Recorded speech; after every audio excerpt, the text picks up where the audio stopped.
Hey guys, it's your girl Miss NLE Jones, and I'm just super excited to be starting my podcast finally. And I couldn't be doing this without my special co-host. We have Miss AJ, we have Mr. Chris, and we are Next Level in Entertainment. Hey. What's up, guys? What's going on? Nothing much. What's going on with you guys? I'm just here chilling, been enjoying life, living. How about you, Chris? Hey, I'm excited to be here, ready to tackle some tough topics, some clear out some taboos, and really, open up the door for some great conversation. Right? I don't think they ready for us because we got a bunch of stuff we're gonna be talking about. I'm talking about we gonna be opening up some deep conversations, some things that people weren't ready for, and just to give the people some ideas of what we're gonna be getting into for these next 6 weeks.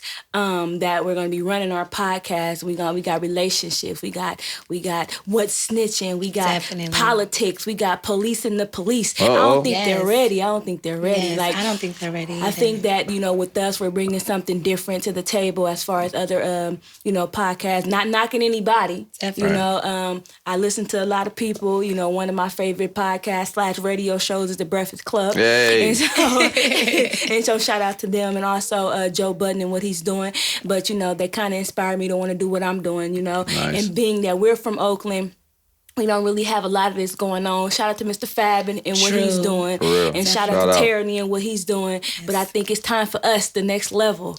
Yeah. Level up. Yeah, we got So we got to level up, and we're going to talk about entertainment and just, just get everybody that's listening excited or, whatever they're going through. This, the things that we may talk about may help them get through. And make it relatable. I think we all can relate to a lot of our topics. Right, exactly. It's a little bit about myself, and then, we're going to go around the table with it. Again, my name is Miss NLE Jones, and I am I'm recently a graduate from Expressions, and so I have a degree in entertainment business, and so this is what I was passionate about. Educated. A quick funny story about myself. I was 6 years old, and my stepdad got me on tape saying this. I wanted to be the girl Dr. Dre, and although it took a very long time for me to get here, I'm on it. And, I'm going to touch them bees like Dr. Dre.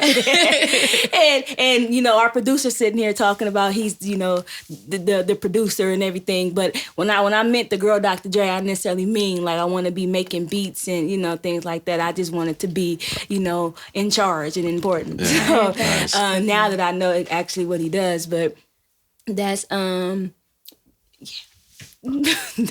anyway, But yeah, so what about you guys?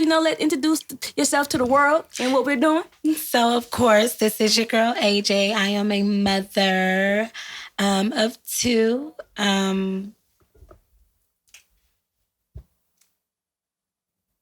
You're married. I'm married, that part too. I just enjoy living life. I'm just here to inspire, to inspire. And, I can't wait to conversate with you guys. Hey, what's up, y'all? Mr. Chris. I'm a father, a husband. I like to consider myself somewhat of a community activist. I like to help out a lot of young people, especially kids that are at risk, probation, all of the above. I see myself in them, and I think that's how we move forward to the next generation. I love to have this conversation. I hope that we can appeal to all demographics, all ages, and all, mindsets and backgrounds. There's no level to it. It's just we want to take all the consciousness and everyone and wrap that in and take it to the next level. And also, he's my therapist. Let's throw that out there. Okay? The guy's been knowing me since I was 14 and helped me get through some tough times, okay? So They were tough. She's gotten better at having a good conversation and calling out her side of things. Oh, that's where we go. Look at God. Yeah. Yes, Lord. Won't he do it? But with all of that being said, we want to welcome you guys into our experience and what we're doing.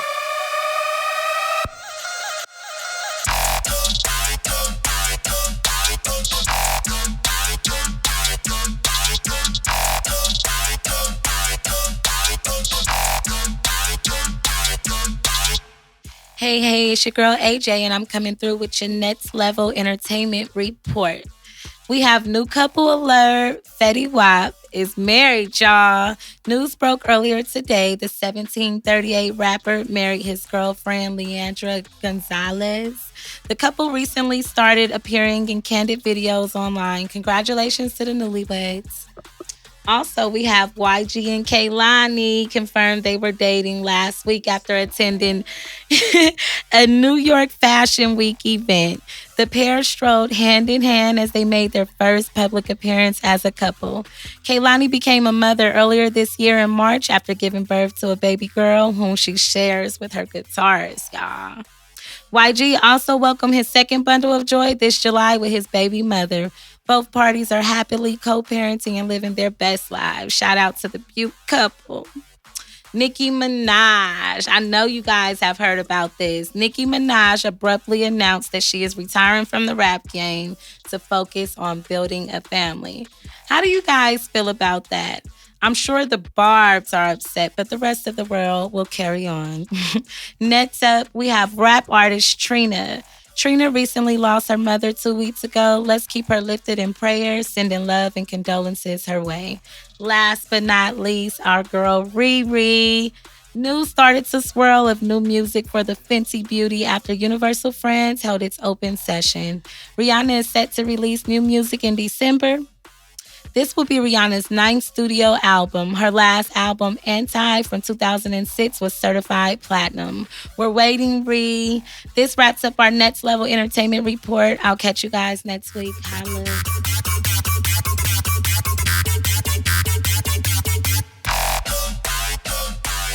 I want to thank Ms. AJ for that entertainment report. We learned some new things. No problem. Yeah, we learned some new things. We'll talk about that later on in the show. But today, our first topic for our first episode, and it's kind of like something that I feel like is very important nowadays, and it's social media, because that's kind of taking over the world. It has its pros, it has its cons, it has its ups and downs, Definitely. So we kind of just want to get everybody's input on what social media is doing to us. Social media is taking up all of my data, although it's unlimited. It consumes my time, and I use extended amounts of data. But social media, I think it definitely has its perks, but it has its downsides as well. I think one of the good things about social media is that we're able to promote our businesses, and I guess promote each other online, and we're able to reach a larger amount of people.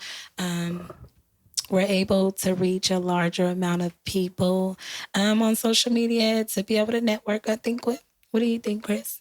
Yeah, I think there's a lot of benefits to social media. It definitely keeps, it connects us when distance separates us. It's like I can talk and see family that are in Tennessee, right? And it feels like we're right in the same room. I know my brother out there is really tech savvy, and it feels like we're not even miles and miles away.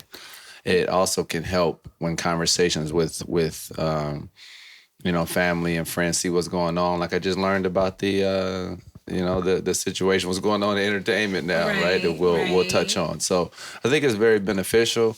But, when we talk about the cons of it, I don't know if that outweighs the pros of it, because social media I was gonna get ready to hasn't been used as the way that it should be, in my opinion. So I definitely want to tackle some of those things. But there's positives, right? It's really good. But then I think there's a lot more negatives that maybe outweigh those.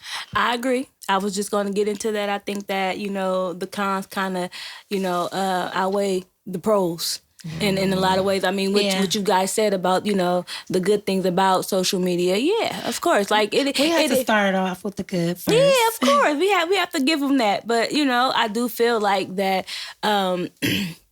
it has destroyed this generation, and I hate to use the word destroyed, because that sounds I think it's correct. Yeah, but it has because I feel like for me, like my 10-year anniversary, school reunion, class reunion was in December, right? And it was cool, but at the same time, I'm friends with all of these people on Facebook, so I feel like it took away the purpose of my 10-year reunion. Hey, I know what you guys are doing. Right. You hear what I'm saying? Right. So even though like I enjoyed being in that space around the people, it was fun.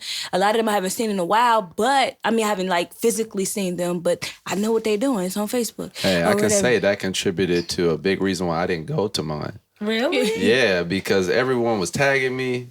They like, send your updated picture of how you look and da-da-da-da. So I'm seeing people. I'm not trying to. They just got me tagged on this thing. And I'm getting all these alerts. Yeah. So I'm checking it. I'm like, oh, okay. Okay, that's how this person looked. And so I saw everybody. And I'm like, so what am I going to go see you for in person? Like, I didn't really care. And they put their live streams and look at me now. I didn't.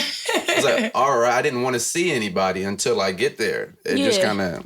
Well, I think different preferences, because I know for myself, when I did have my 10-year class reunion. Let's be real. When you had yours, it wasn't as popping. No, talking about social media. Social media wasn't as popping. MySpace. This Miss Mimi. It was MySpace. It was MySpace. Okay, they have shade today. Okay, I'll make sure. What was that called? Black Planet? Was that Black Planet? Oh, you remember her? Remember. They still was aiming. Something like they that. was still aiming on sidekicks. And what's that other one? Okay. Tagged? I will let was that you people live. I will let you both live today. I'm sorry. Go ahead.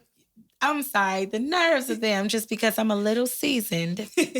So, for myself, when I had my class reunion coming up, I want to say with a majority of people, we are friends on Facebook, and there were some who I'm not friends with on Facebook. But I think that was what was exciting for me too, because I feel like I see what you guys are doing for the most part, or somewhat, because not everyone may share their whole life story online for us to see. But I feel like it built the anticipation. And then it made me think about our times that we had when we were in school. And then, oh my goodness, when we seen each other, hey. I mean, that's the thing. I think, well, for myself, I've crossed, not to get off track, but I've crossed paths with people from my past, from my childhood. And sometimes it's not as a welcoming, feeling. So I think even if when you run across and you see people you have memories with, I will say that that's kind of what I took from our reunion. Is like it was just dope to be around those people again, or whatever. Although I know what's going on, but it's just like it was dope to be around those people. So that was, it's pretty cool. But I do feel like that, in a sense, social media can kind of take away what we feel like is important, to us, and like, and it exposes us to a lot. Everything. Like with me growing up, I didn't know as much as I know now, and as much as these kids know now. Yeah, and some of these things I do feel like should still be secrets in a sense, but it's just like everything is just there, although like sometimes it's informational, like we see what's going on with politics and things like that. But me growing up, like it didn't matter to me because I didn't know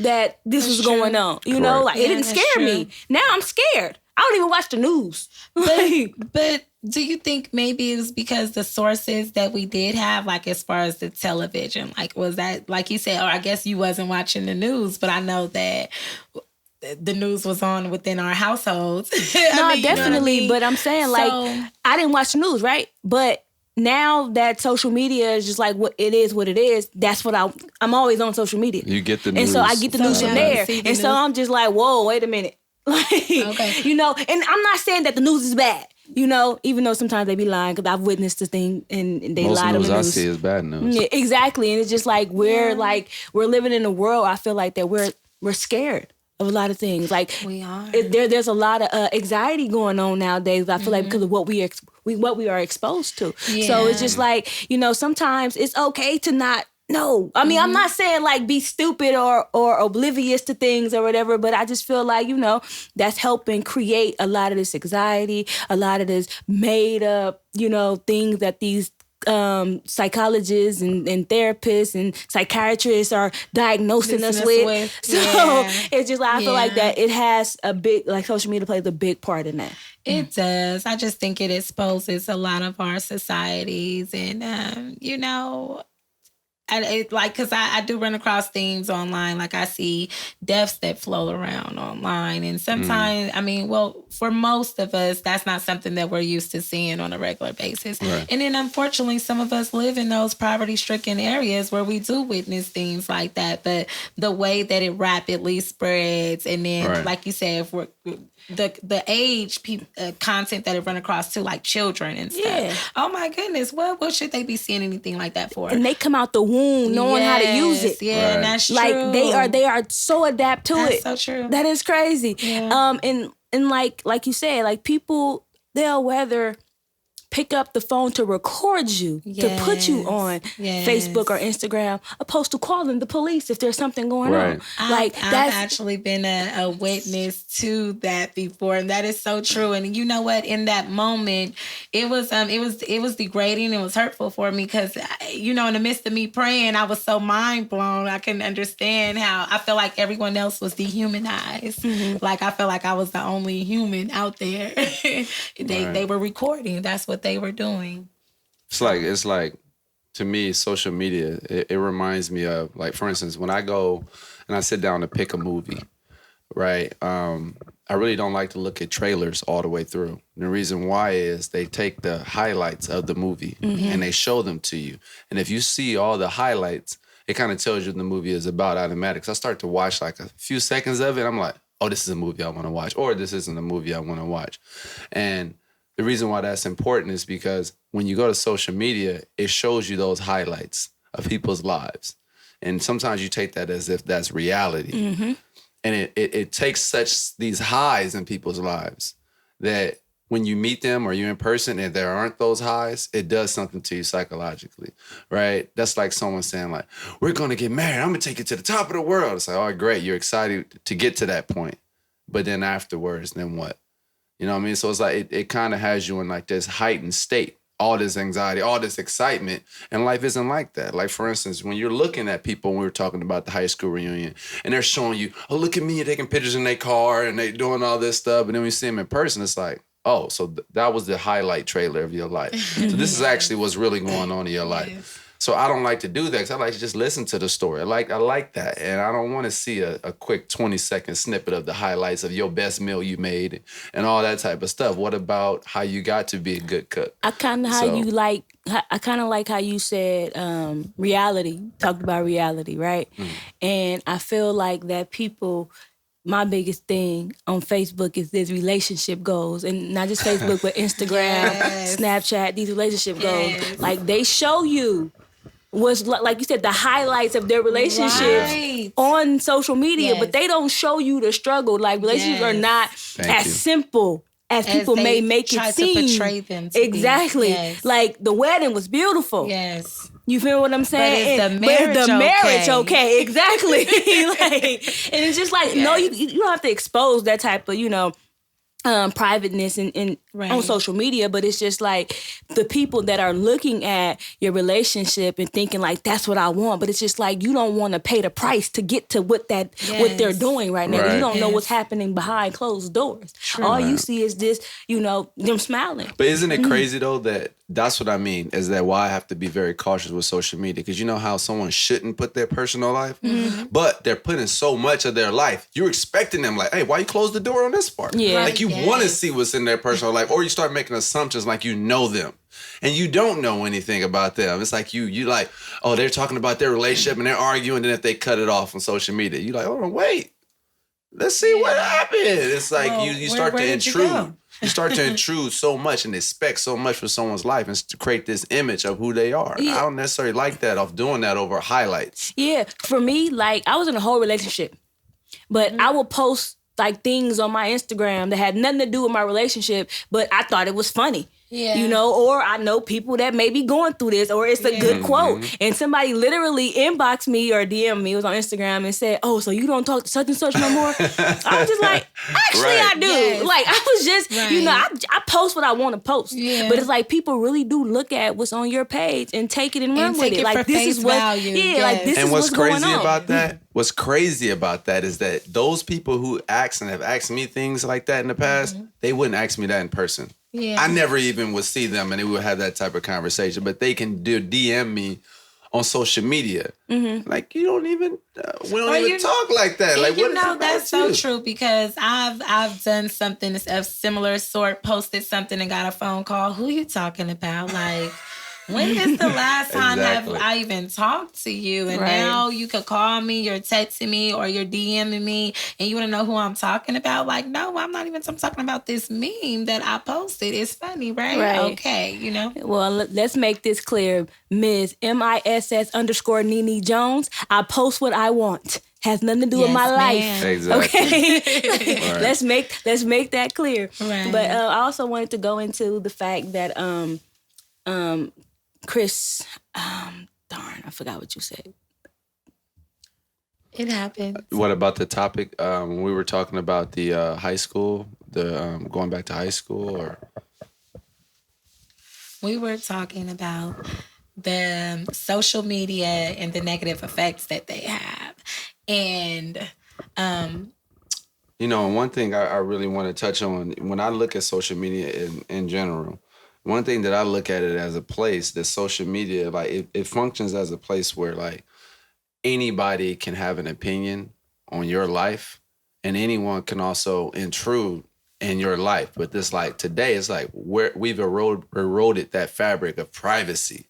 Mm-hmm. And I think we've given that up, right? I think I started to really see that back in the Patriot Act, and when the 9/11 stuff happened, anniversary just passed, you know what I mean? And I think that's when we really started to see like that take center stage, social media in our lives. Versus it used to be information or something for fun, entertainment. True. Now it's like the center of people's lives. And that's what I wanted to get into. You just talked about like the privacy, right? And so it's like for a lot of people, they put their private, information on social media, giving them people the opportunity to have an opinion and then get mad at the opinion. But it's just like you opened that door because you put it on social media and you have 7 million followers. I don't understand how you mad that everybody else have an opinion. You put it out there. Right. I wanted to comment. I wanted to comment. Exactly. Hey, people have weaponized comments, though. Yes, now. they do. Comments aren't comments anymore. Comments is like where you can spew hate. You can have an opinion like you actually know. The comments aren't like it used to be. It's like positive. It used to be positive comments or something like, affirmations or something like that around that line. Now it's like a place to argue. Like I see people go straight to the comments. I'm not giving, negative people the okay to comment negatively on anyone's post, but I can't remember the celebrity, but they said that they only post what they're okay with receiving negativity from.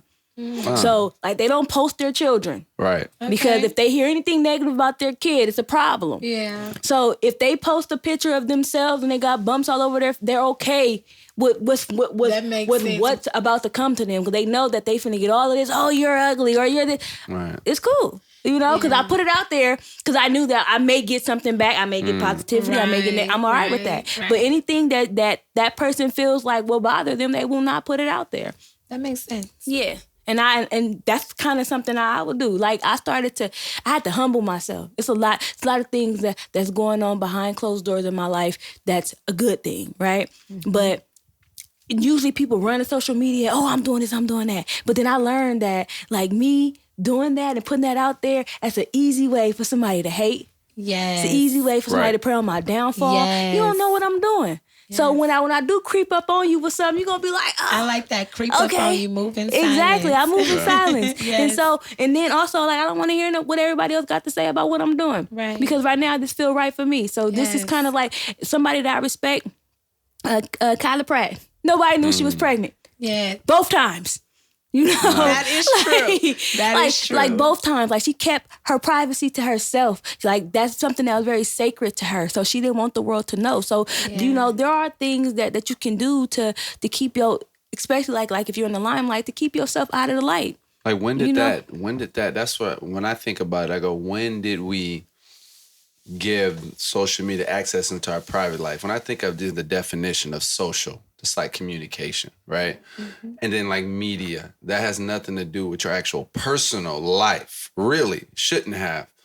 But it's like things that we kind of all genuinely accept and things, but now it's become a forum for personal ideas, personal attacks, people putting their kids and this, and I'm like, I don't see it. I never saw it as a forum for that. I'm wondering, like, when did it become this personal thing to where we have to filter our personal lives off of it? Is that Facebook? Is that Instagram? Is that when MySpace came about?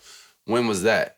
Because MySpace, I remember in high school creating a MySpace page, right? And it was like, I put my pictures on there, doing all the stuff in the background. Then you kind of put the song that you like. When people go to your page, your song is playing. But it was like nothing about little graphic designs and like stickers that you could put on and kind of show your personality. That's all it really was. It wasn't like, this is what I'm doing today. I think people fell in love or infatuated with likes and comments, to be honest. Point. Like, people, they live for a double tap on Instagram. I know people that will delete a picture if in 5 minutes they don't have 50 likes. Like, seriously. Wow. Are you serious? When did likes become really that important? Because I don't understand what is. I just feel like we've like created a generation that needs to be validated. Like likes validate them. Likes make them feel important. So that kind of, I feel like, is helping create low self-esteem. Yeah, I was looking at a source. I can't remember. I was trying to remember the exact source, but it was talking about the brain and the endorphins that are released when we get likes. It's the same as like when we have a good food, when we have a great moment in our life. Like it becomes like a high, like it's a chemical reaction that's the same across the board. It's like these different moments. Like when your kid is first born and these different things, they've measured the brain activity during these times. And it's like, that's what people are dealing with. It's like someone wanting to get, like to just, it's like a drug. It's like, you need it. But it's in such short spurts. Like you're saying, like one like isn't enough. I need another like, and you continue to go and go and go, and it's never enough. So you're trying to find the next post to hunt for that you can post to get even more. And it's like this cycle where people are up 2, 3 o'clock in the morning, not necessarily checking for information or things like that, but trying to see how many likes and comments that they got. People that aren't sleeping because they're like, my phone, I will say I am one of them. I will be on my phone all night. I have to be at work at 6 in the morning, guys. I will be on my phone until like 1 and 2. I'll be having, let me put my phone down or whatever. But honestly, it's not social media though. I do a lot of like researching. Yeah. I like to read. Like I see something new. Like I watched a football game and it's the truth. Yeah. I wanted to see who was the best quarterback ever.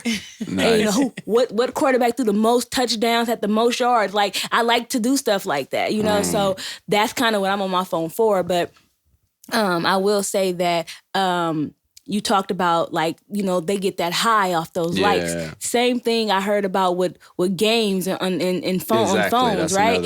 I heard that, the same whatever toxin is released when you are smoking crack. Yeah. Kids get when they playing your phone. Oh, wow. Like seriously. And so that's like major. They need their fix. And it's just like we are like being accustomed, or our kids are accustomed to this phone. Like they need it. Like we have to take things back to the basics. But how do we do that? Yeah. I don't think we can take it back. I think we can try to purposely simplify it, like in our own individual lives. Yeah, we can try to filter it out with our own self-discipline. Definitely. But as a collective, this is woven into the fabric of our society. I will say it's not like people call for a Lyft or an Uber, or it's how people know about hurricanes that come along. It's woven into it because it has its benefits, but it can be used as like, something bad. Like for instance, you can call 911. And it's great, right? If you need help, but then people can prank call 911. Right? So it's like, I look at it like that. It's so needed. You can catch police brutality, but then, at the same time, where you could use that as, being able to pursue whatever legal matters you may need. It could be a benefit in that nature. But at the same time, we also witness the unfortunate killings of innocent people, too, and that circulates, and it's just unfortunate. I think we are definitely exposed to a lot through social. I will say that I read that Instagram, they're taking away the likes. Right. Yes. So, let me clear that up. Not taking away the likes. You can only see your likes. No one can see your likes. So people gonna have depression and anxiety internally now. They're gonna be stressing out internally.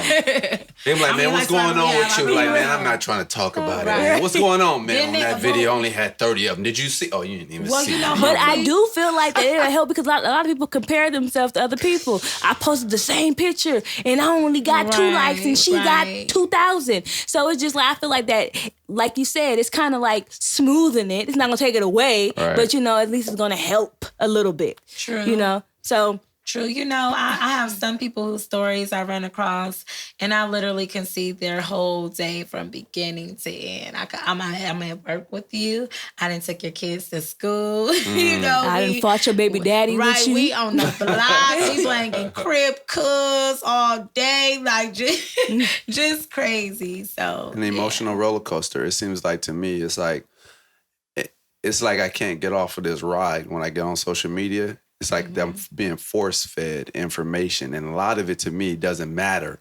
It's not something that I can take and, like, have a conversation with my wife about. Or, like, I try to filter that out now. Like, I'm very intentional about that. But for the most part, if I just swipe my finger down, I'm going to see so many things that I don't want to see. Things that all of this is being digested subconsciously, even if I want to or not. I'm going to be desensitized to seeing probably 5 people fighting, people getting killed, somebody's kid lost, somebody missing. It's all depressing. Of these things you're going to see at one time. And then you're going to see the little puppy. And you're going to see, it's like overload to where how are you actually even processing information? Like in the past, you say your phone dies. During that time, you're actually able to really think and process information. That's why I take time away from social media. I will fast from my Instagram. I will fast from my Facebook and I'll be gone for a while. And everybody like, are you okay? Well. Yeah, I'm okay. Are you okay? Because I took myself away from the negativity for a while. Like it was a time where it was nothing but like just, he got killed, she got killed,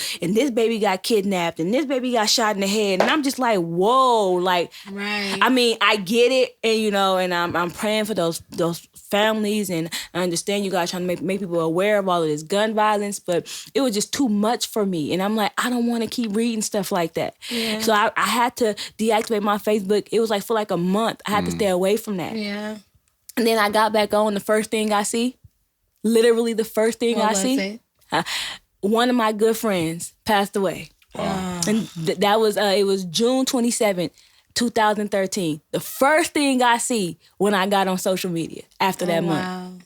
And so I was just like, this is why I was like, That's first, crazy. I mean, again, I wouldn't have known if I wouldn't have got on. That's the first thing. Yeah. But at the same time, that's not something I want to see. Right. Especially after taking a break and then to jump back on. That was the purpose for the cleanse and removing yourself for a minute. I've definitely felt that way before. I think that removing myself away from social media is something that I do too. And then I find myself maybe reading more books or just finding other hobbies and things to get into. And that's one of the things that I do to take it back to the basics, just as far as for myself. Let me spend more time at home or whatever it is that I need to do within myself, because you can get caught up. Like you said, I have to be up, for work in the morning, but it's in the wee hours of the morning. I'm still, whether I'm online, on social media or looking online, it's the whole device. I was just going to say, like, it's just the phone, period. Because, like, even in school nowadays, like, teachers are, like, okay with kids having their phone. I remember when I was in school, this phone was getting confiscated. You're not getting this phone. Was so true, that exactly. Pager. Parents had to come pick it up. You had to come get it. Exactly. You cannot pull this. You getting the I forget what it's called. It's been a while. The pink slip. What was it called? What was it called? It wasn't called a pink slip. It wasn't called the pink slip. It was called a referral. A referral. You used to get a referral if you pull your phone out. Nowadays, I can text my niece and say, "Come outside," and she ain't got to go ask the office or nothing. I asked her every time. I'm like, I'll have to come in and get you. Like, no, I just told her I'll be right back. And I'm like, first of all, why do you have your phone? Like, it's not in your backpack hidden away. Like, let me give you a perfect example. As you were saying that when you realized you lost one of your friends, right? Like me in 2017, this is when I really started to kind of despise social media in a way. Like I said, it's beneficial at times, but it hurt me in a way. I don't think everyone really understood it, but my dad passed. And I found out by signing on to Facebook, and I had saw a family member had posted it. recently. And I'm like, hold on. No one gonna communicate with me. My dad's in Sacramento. So they like, you wasn't on social media? I'm like, what? So it's shortcutting calling me. Yeah. You're gonna post it as if everybody's supposed to see it. Yes. And I'm supposed to reply to. So when I'm supposed to reply to the comments, oh, thanks for letting me. Like, what does that do besides broadcast that to the world? And that's what I mean. It's like, that's the forum for personal things that happen. So I shared that right now to just really get that to understand. I think everyone was like, well, this is how all the family members are going to know.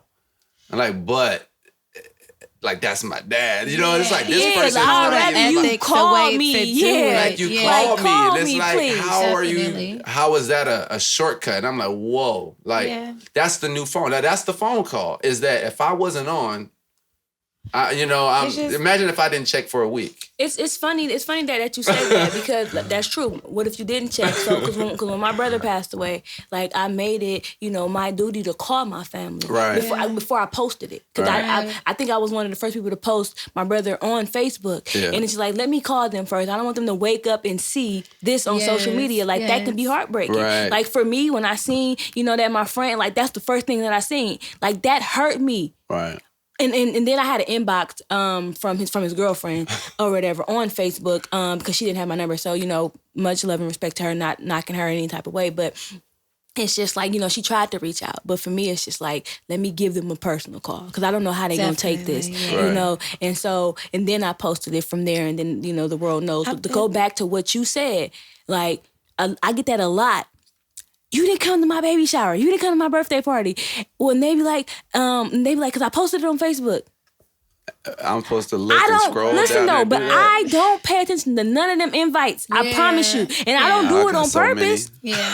I don't do it on purpose. It's just that I'm when I'm on Facebook, I'm most likely posting what I want to post, and I'm getting off. I may read like 3 or 4 other statuses, and then I'm moving forward. What you mean is that you're in reality. Exactly. You know what I'm saying? It's just like people think that's it's like I'm in this virtual world. Like, we got to understand and separate that. Yeah. It's not synonymous. It's like, you can't just say, oh, I posted it, you didn't see it. It's like, I'm expecting a phone call, especially when it's crazy there's people close to you. Yeah. Regular lines of communication. Like, what's going on here? Yeah, they always say, I don't realize I put the invitation on Facebook. And it's just like, first of all, Facebook too is also set up in a way like, if you don't communicate with this person daily, you don't even see their post. Thank you. So it's just like, so if I don't talk to you, or if I'm not liking your post and you're not liking mine, and you post something and you expect me to be there and I don't show up, do you ever think about, like, we don't even communicate? I didn't see any of that. Right. I didn't see any of that. And then, like, sometimes I go days without being on there, and I get on there and I miss the whole, like, I know what you mean. The Amazon is burning. Like, I done missed all of that. The Amazon is burned 100 acres. You're like, what? Like, Facebook is not our main source of communication, and I think that's almost out. And also, like, I feel like social media has taken away, and not just social media, but texting, like you said, the device in general, has taken away from, like, proper communication and effective communication. Like, people can't even, I can't go on a date without one of us picking up our phones. I'm not just talking about that person, myself too. Like, I find myself picking up my phone, and it's just like, I have to really train my mind to be like, no, I want to get to know this person. Yeah, because then you distract them. Yeah, because like, but then when I got to a place where I don't pick my phone up when I'm on a date or whatever, he still, so it's like, and it's just like, okay, he's not listening. Social media, though, is also used as a tool to, I would say, navigate through uncomfortable situations. One reason why I say that I love to do this, I get on the elevator, I see everybody acting like they scrolling. I can see, because I'm mostly taller than most people I see. I can see they're just doing this with their thumb. So you be they nosy. do nothing. Right. You So be nosy. I just go, hi. And people are like they're shocked because you're saying hi. Or you start having a conversation in a line with somebody at Starbucks or something. Like, people are like you're weird now. Now having a conversation, because most people aren't doing anything. Yeah. They, instead of having a conversation or even looking at people and acknowledging their humanity, they're acting like they're doing something. Most people aren't doing anything. That is They were so acting like you'd be bothering them. They're not doing anything but scrolling. And they've already seen the same post. Like, have you ever saw this? I laughed one time because I knew we were in an area where there was no reception really. And the person trying to scroll through, it doesn't even really load. You can't even load. And they sitting there acting like they busy.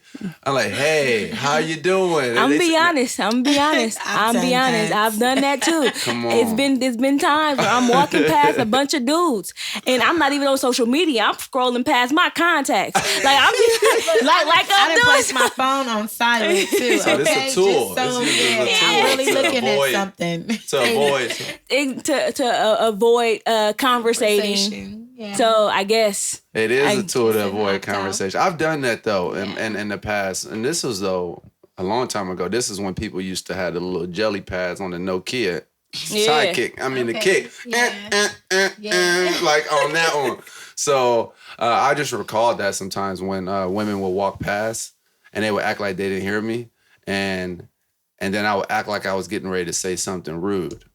And once I do that, she paused and kind of look up. I'm like, oh, you did hear me, huh? Okay. So it would just be funny. And I would laugh. She would laugh. Most of the time, I didn't even want to engage in that kind. I just wanted to kind of acknowledge that person saw me and I saw them sometimes. But it becomes really weird now. It's awkward. Like, what's the first thing people do when they wake up? It's not brush their teeth. It's check the social media. Well, I pray to God first, and I feel bad. I pray to God before I pick up my phone. But once I do that, I do check my phone. I ain't gonna say what, but I check my phone. I think I roll over. I look at TMZ before I throw on iTunes or something. That's another one. Social media. So TMZ. yeah, TMZ is the news I now. tap in. Let's kind of go into now like the bullying that's going on social media. I mean, although it's happening in the real world, it kind of like the celebrities that are getting like the worst end of the stick. I see some of the most crucial things said to these people. And I feel like, people do that to them because they feel like I ain't gonna never see this person again. Or this person, they got $1 million, they don't care or whatever. But it's just like they're killing themselves. For things like that. I mean, yes, yeah, that's true. It's unfortunate. But I mean, like you said, it's something that I feel like people go through on a regular basis too. It's unfortunate. But I just think it's two sides to that because, I mean, we have the right as individuals to have our own opinions or like freedom of speech too sometimes. And then sometimes but some I of these feel like celebrities people could be like, go so hard. Like, let's talk about Nicki Minaj. Too. Okay, let's talk about Nicki Minaj. She put out there that she's retiring. And she can do what she do. I feel like that as far as this generation of women hip-hop, she opened that door. And like she opened that door. Let's give respect where respect is due. She did that. And when she announced that she is retiring to start her family, it's just like everybody thought, we don't care. Like, good, you need to. And it's just like you guys are like belittling her as if she didn't do this for us. As far as female hip hop. You feel what I'm saying? Like this generation, I'm not talking about the Lil Kims and the Foxy Browns and the MC Lights. I'm talking about when there was a dry spell of women hip hop. She came and she knocked that door down for those people. For the Meg Thee Stallions, for the City Girls, for the Cardi B's. Like she did that. But people have to also understand that we're in a transactional society right now, right? It's what have you done for me lately? So I agree. She's done that, but people are like, what substance do you bring to me? Because they it's like, all right, you're done. What is that to stand on? Like if someone's done, no one's really valuing that. Like for instance, to me, Correct. I hear that and it was great what she did in music, right? For that legacy. But now if it's something that's timeless and I'm going to listen to 10 years from now, I don't think so. I can't say that personally. I can agree. I'm not talking about Nicki Minaj in general, but I will say a lot of this music I wouldn't listen to 5 years from now. But that's what I mean. She's also opened the door for this type of music too, right? And these different perspectives that's also shifted the instant famous and all this type of stuff. She came storming onto the scene. but it's a certain type of was she personality. really instantly famous though? No, I mean like so beyond her music, her rap, I think that took a while, right? But her personality, the character that she has, Got you. the way she's dressing, the way that whole perspective. You see a lot of people copying that. I remember for a while we just seen women wearing the wig, like everybody wanted to be Nicki Minaj. Everybody wanted to be a Barb, and I made a song about to it. Be a Barbie, but right? everybody wanted to be Little Kim too. I don't feel like she really just created this whole like other little kick down door. But that's my own opinion. Listen. Like I said, much respect to Lil Kim.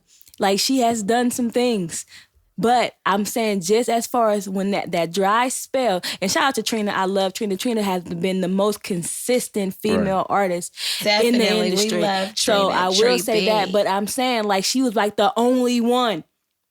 I just feel like Nicki was the only mainstream one.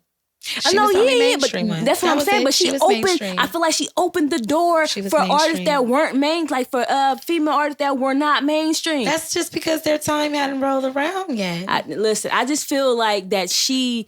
I don't know. She was a superstar. She had her superstardom, right? She helped the industry like put the spotlight on female rap, and for this generation in this time. Like, there will not be a City Girl or Cardi B if Nicki Minaj wouldn't kicked in that door in 2007 or whenever it was. That's the thing. It won't be those type of rappers, though. But there will be the... what's her name? What's her name? Eve. No, but Eve came way before.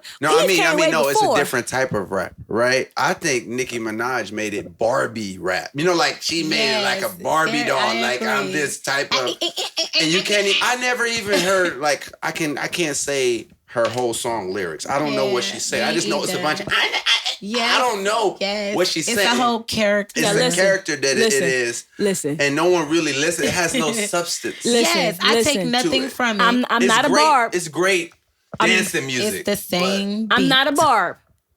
But I'm sorry. Nicki Minaj got bars. Now, I understand what you guys are saying. A lot of her records is probably like, a bunch of jib and jab or whatever. But she really know how to rap. Like, she really does. There's some records that I heard that her character overpowers her rap. And, I mean, that's probably where the bullying coming from. Though. That's probably why. But I think her persona is kind of nasty to me, too. And that's what I'm saying. I can probably see why everybody's always, like, she's a Barbie at doll. her. I mean, so sometimes, like, how do we feel as not per se a fan myself, but some of the fans or, just some of the people who our ears run across her music and stuff, and then her persona is like nasty, and I know we hear rumors about them all, but I think that kind of plays a part too, and maybe some of the bullying they receive, like. Okay, look, I look at it like this. Okay, this may be controversial. Hold on, real quick before you get into that, because you said like basically her energy is nasty, right? Mm-hmm. But how you know that that's reality? We can go back like on Instagram, you can be anybody you want to be. So how you know she's not trying to be the tough guy because all of these people are, coming at her and being nasty to her. So she got to have this. Why are they coming at you? What have you done? You don't have to do nothing. You don't have to do. Toya is like one of my favorite people on social media. She is super nice. She gets bullied a lot. Well, Toya do get bullied. I'm sorry. Toya is my girl. Shout out to Toya. But Nicki is nasty. I mean, like I said, it's a Barbie doll, right? Yes. It's a Barbie doll, okay? Kids love to play with it temporarily, then they throw it away, they move on to the next Barbie doll. Like, for instance, like you said, she set the way. There's so many other Barbie dolls. Like me, when I hear Cardi B, I think it's Nicki Minaj. Honestly, if I walk in, I'd be like, it's the same flow, the same cadence, it's the same stuff to me. To me. And like I said, in my opinion, I'm like, okay, just a different tone, because, everybody doesn't sound the same, but it's the same. And I'm just like, all right, cool. That's whatever. But like I said, social media, she used that image in a certain way, right? Like, the Barbie look, right? Everything kind of artificial about it. And you don't hear any real substance from her. On occasion, I probably heard some song that was supposed to be some type of romantic song or something like that, but there's nothing real about that situation. So I don't think you'll have real and genuine fans. Well, I will say that that's for half of the industry.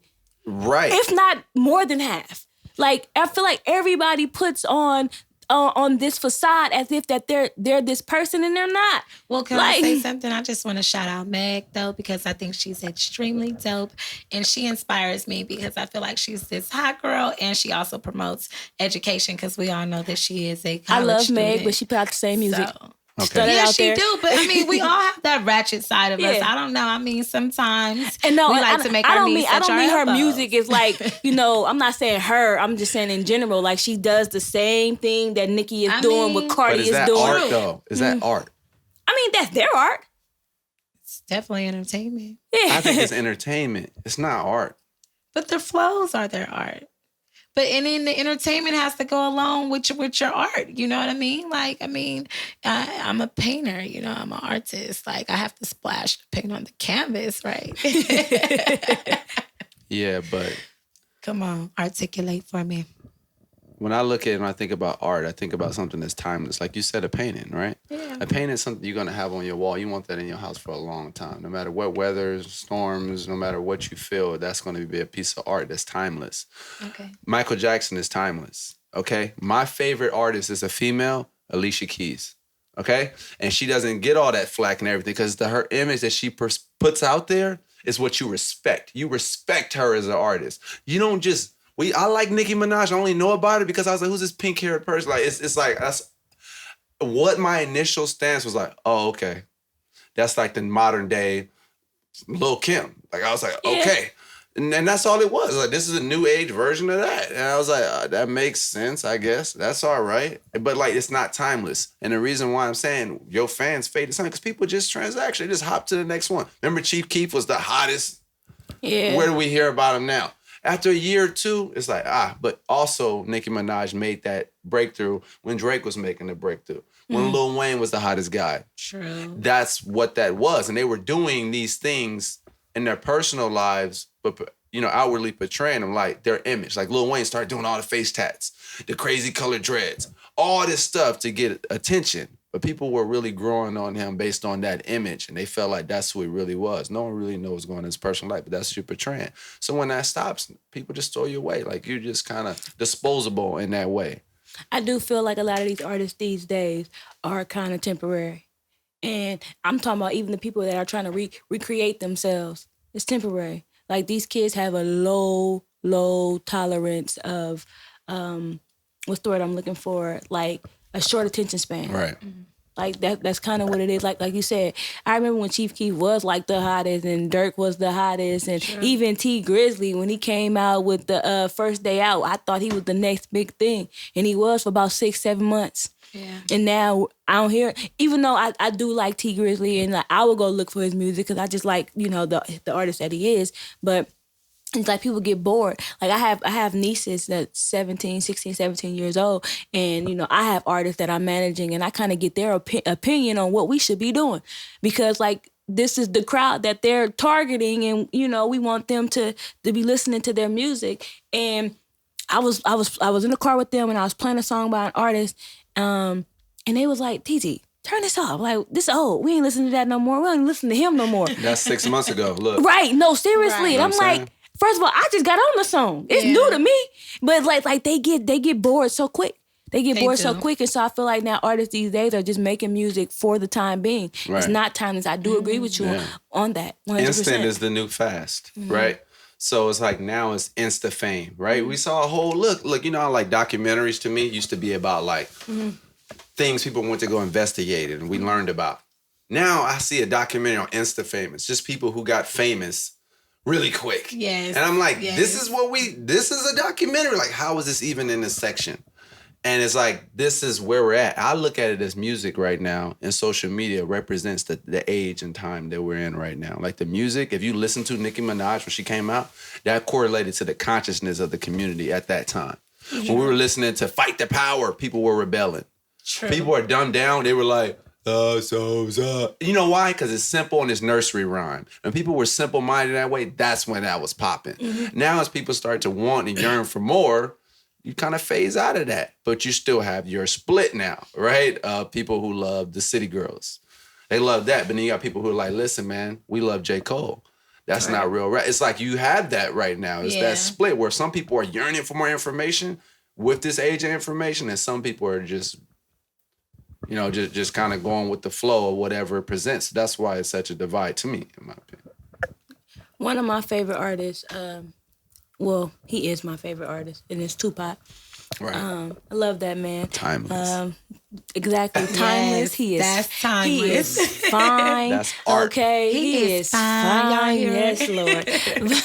Hey, y'all, she drilling. He is fine. But I just wanted to get you guys' opinion on this because the day that he died was a few days ago, September 13th. Right.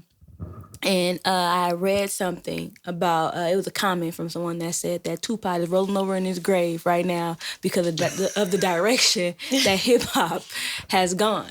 And so just from you guys' opinion, like, I mean, of course, we will never know how he would feel. He's dead, But, if the Nicki Minaj didn't come about, if the Chief Keefs and the Lil Durks and the T Grizzlies didn't come about, where do you see hip-hop?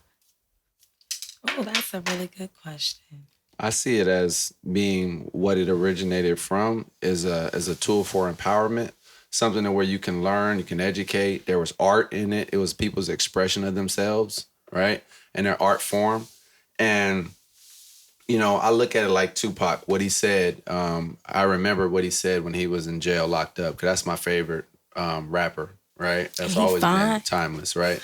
And what he was saying was, and he holds this standard today. I think I posted something about this a while back, but it really meant a lot to me what he was saying. He said, man, listen to these artists. He was talking about then. This is when this trend started. Mm-hmm. He said, listen to these artists and these rappers' lyrics and tell me, is that real to you? Listen to it. Listen to what they're saying. Don't just listen to all the glitz and the glamour and what they're showing you. Listen to what they're saying and tell me if that's real to you. And that resonated with me because he was like, just listen, hold them accountable. He said, hold me accountable. So it's like people are saying these things and they're pumping it into your subconscious and you getting stuck by their image. Like a Nicki Minaj come out. Have you ever heard this breakdown of rappers and different things saying things that people consider homosexual, saying different things. And you didn't hear it in the lyrics, but you bounce your head to it. Then when they slow it down, you're like, oh shoot, they done pumped all this stuff into my head and my kid's head, and you didn't even know it because no one's being accountable for what they're saying. That's kind of like Tekashi 6ix9ine. Like, I don't really listen to his music. I literally only heard one song that was on accident, okay?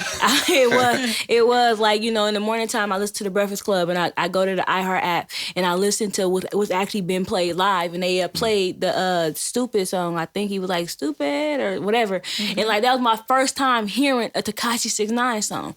And he talking about how, he gangsta, he all of this, and now he in jail and he snitching. Yeah. You see what I mean? And so, is that real? No, exactly. And that's what I was going to say. Like, that he is putting all of this stuff in these kids' heads. Like, you can do this and you can do that, and I'm gangster and da-da-da. But really, when the walls are closing in, that's not really who you are. Man, but you know what I really hate about that, though? Like, or just, I would say, really dislike, is that when artists do that, you have a responsibility. Like, I was looking at this thing called Revolt TV. Yeah. And they were talking T.I. and Killer Mike and all them. I seen that. Look at the main icons. It's like the artists. They're rappers. They're musicians. But they have a responsibility to the community. People look up to you. Yeah. If you can listen to every artist when they pump that stuff out, like Tekashi 6ix9ine, if you can go and they can have a morgue of the kids who were getting killed listening to his music. Mm-hmm. They got hyped off of that and thought that was real life, and then they felt that iron and understood it wasn't. And this guy can go right to prison and it's like, oh, so you're saying something that's feeding the subconscious. This is your nutrition. Right. This is the food. This is what our kids listening to. That's kind of what Future took. The Future said, like, he rap about sipping syrup, but he don't sip syrup. Right. And he said that. He was like, I don't do that. I may hurt somebody's feelings on what I gotta say next. And wait a minute, and for those who aren't in the Bay Area that don't know what syrup is, that is lean, okay? Just wanted to throw that out there. What if they don't know what lean is? Cough medicine. Right, there we go. It's your cough medicine that you should not be using for you should not be abusing. One of the songs that I actually trip off now that I'm a little older, when the song was first released, I know in our area it was something that was big, but they used to have a song called Playing With My Nose, right? Yes. And I used to remember rapping that song and not tripping. We bobbing our head, we playing with our nose, but now it's an adult. And I really comprehend what they were talking about. I'm like, oh my God. I feel so bad for even being, what you say, that was pumped into my head. Into you. And that's what, that was what I was listening to. That's what I was jamming to, and the influence that it was resonating out there. Thankfully, I've never did that, but I can imagine maybe kids that did maybe have been a little more savvier than me. Honestly, he made it cool. Like, it's people out here that play what they know that think it's normal. And it's just like, it's not. Like, no, it's not. Listen, I don't even want to go off topic, but I do want to say this. Like, people think, oh, since my clothes aren't dirty, I still got the creases in my pants and then my shoes still fresh. I ain't no dope fiend. Right. No, you are. I'm sorry. Right. You're a dope fiend. That cool. Like, exactly. They make that cool. And that's not acceptable. Like, one other person, that's why I say I may hurt somebody's feeling, because I know how women hold this person in high esteem. But I go back to what I said from Tupac. Listen to what they're saying, and if that's really real. Art is an art that comes from your heart, from inside. It's not affected by what's on the outside. Like Picasso, someone throwing paint on the wall. They didn't just go, let me look at social media, what they posted, let me throw it on the wall. No, they didn't. They thought about what they were feeling, their own inspiration, they put it there. So, for instance, Beyonce, this kills me with her. Because, like, she'll say, like, all the single ladies, she'll do all this stuff, and I hear women going around, no scrubs, this and that, right? But she married, right? The stuff she pumping out, I get it. It's like trying to appeal to someone out there, correct? But when you have people doing negative things, and I'm hearing this soundtrack all the time, to that music that's not her personal life, you have to realize the responsibility, because she has you thinking, this is the way you handle a relationship. This is the way you're doing this. Well, I but think she's not doing that in her that's just the entertainment part of it. Like, she has to make music that's going to reach a bunch of people. Yeah, because it can't just reach out to the married women. But I want to why speak she says she's doing her song? This is for the single ladies. This is for this. But you're steering them in the wrong way, though. Not really. That kind of goes back to what Just Hilarious said on her Instagram about the hot girl summer. She was like, all our leaders are in relationships. Meg Thee Stallion has a boyfriend. Cardi B is married. Nicki Minaj is about to get married. She was just like, you guys are telling us to go do all of this negative stuff. But yeah, y'all all in love.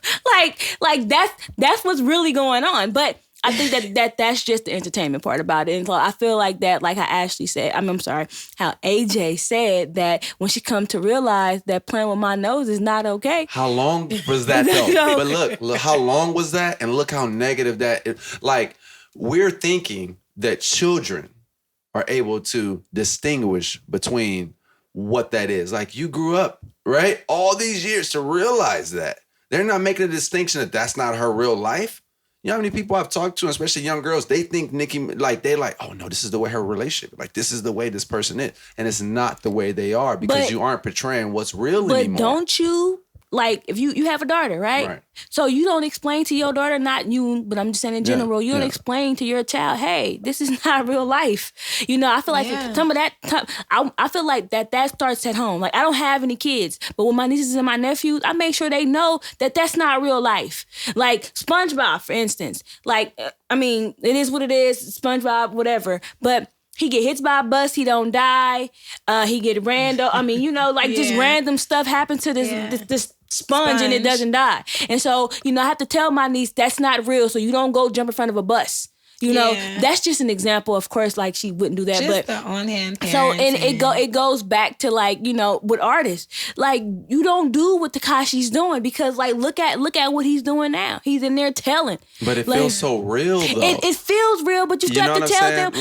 Like Tupac also said, 95% of the industry is fake. Right. But everybody doesn't get that influence. Like how you can watch, like, people today build their relationships of watching fairy tales and watching love and stories, and they think that's how their relationship's supposed to go. This is why people have struggles in relationships. This is why kids think. They thought, like 50 Cent, many men, all this stuff. They go out there and they do it. It's hard to distinguish between fact and what's fiction unless someone isn't constantly in your ear. And now today, people are always people's kids are getting raised by this. They're not there to always filter out everything, which is why people are now learning about Tekashi 6ix9ine when they thought that was really him.